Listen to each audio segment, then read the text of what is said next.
Magandang hapon sa inyong lahat, mga kakulot. Nandito na naman ako, nagbabalik. Tatapusin ko lang itong pagtsagaan nyo lang muna ako panoorin. Tatapusin ko lang itong paghimay-himay ng detalye ng totoong dokumento at saka peking dokumento, guys, ni Attorney Claire. Napakaganda yung kaya nawiwiling po ako na panoorin ito, guys. Pagpasensya na po ako kung pangit yung busis ko, kaya ang sakit ng ko. Ito, guys, panoorin na po natin. Basta mawiwiling po kayo, napakaganda yung paghimay-himay ng kwento, ng ebidensya, paglatag ebidensya ni Attorney Claire sa piki at saka hindi piki. Ayun, guys, pakipanoorin natin.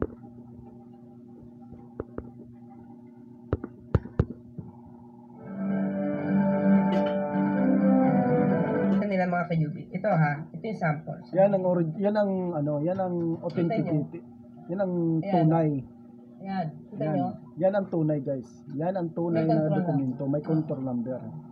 Pinapakita Pag may control number yan, partner, ibig sabihin, matitrace mo na yan kung anong activity yung magsasagawa ng operation. Okay? So, karaniwan dito, partner, para ikaw ay magsagawa ng casing, it's either may natanggap ka na report mula sa isang confidential agent or mula siguro sa hanay ninyo na o doon may nagdodroga doon. Kaya natataka ako bakit pinatulan ito ni Atty. Vic Rodriguez walang control number. So, abogado din. At na humahawag din siya ng mga ganong kaso. Siguro lahat naman partner ng kagaya ng mga abogado ay alam. Hindi. Pag hindi sanay humawak sa mga drugs case, hindi sila magiging pamilya. Okay? So, yan. So, bago kayo mag-casing partner, ang PNP, ipapaalam pa rin yan sa PIDEA. Diba? So, sa coordination form natin, sa coordination form natin, makikita mo kung anong type of operation ang gagawin. So, saka may oras to. Ano yung araw, ano yung oras na i-ooperate nila. Okay? Doon kasi sa pinakita na lumalabas, parang may authority sila to operate. Okay? Ayan, coordination form. Pansinin nyo, nandun pa rin mga kayubi yung control number. Original. Yung kanilang control number na pinakita ko sa inyo. Yung sa mga kaso nga hinahawakan niya. Kasi para alam mo yon, alam mo kung saan ka patungo, alam mo yung identified mo yung activity nyo at sino yung tinatarget ninyo. So, diyan, mapapansin nyo, ang nakakross yung casing. Diba? Casing. Bypass pala, bypass. So, doon din, pansinin nyo din dito, may pangalan ng number ng officers. Maliban dyan, may certificate of coordination. Diba? Yung pangatlo. Yan. Okay? So, hindi ito basta-basta ginagawa partner. Kasi may mga oras din ito na makikita mo kung kailan tinanggap ng PIDEA. Okay? So, ito maliban doon sa pinakita ko, may certificate of coordination pa rin dyan, partner. Makikita, nandun pa rin yung control number, tapos makikita kung anong team, makikita kung anong operation, type of operation ay lalagay. Tapos ito, mga nakapirma from the PIDEA din, partner. Ayan. So, yan, pinapakita ko sa inyo yung mga legit na mga dokumento na ginagamit sa court. Okay. Now, balik tayo ulit. Balik yan tayo ang matalinong abogado. Doon sa mga pinakita natin.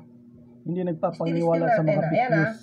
Yung pre-operation report na pinakita, partner, kay Atty. Vic Rodriguez, walang control number. Una. Pangalawa, ang nakalagay lang dyan, pinakita nila, kawawa ka, parang Bongbong Marcos alias Bongget.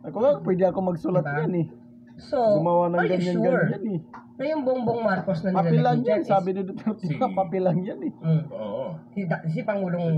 Si PBBM. Si PBBM. And that is 2012. Partner. Okay? Now, kaya bang steal? Itong ito. Steal natin. Magkakadugtong to guys sa mga magkakadugtong to sa mga nauna kong video na kasi gusto ko paghimay-himayin itong detalye yung mga paghimay-himay ni Attorney Claire, diba? Pero ang nakalagay dyan, Bongbong Marcos. So, di natin alam kung ito ginawa lang to justify Yung the allegation. pulveron the pulveron issue. Mhm. Diba? O, so kung nagkaroon sila ng casing, may surveillance sila casing, o after that, kung nag-i-exist talaga to, ano na yung sumunod na action? Mhm. Diba? Kasi, natandaan mo, sabi nila, Ayun guys, maraming salamat po sa kanila mga kayubi. support. Ito ha, ito yung sample. Sa mga kapatid. Maraming salamat po guys. Pagpalain po natin. Huwag niyong kalimutan na i-follow and hit the notification bell. Guys, para marami po kayong mapanood na lagi po kayong makaka-update sa mga katulad nito na mga usaping pang-politika na makatotohanan na pagdudokumento, makatotohanan na pagdidiscuss. Walang piki na bawal dito kay Boy Kulot ang piki na fake news. Katotohanan lang tayo.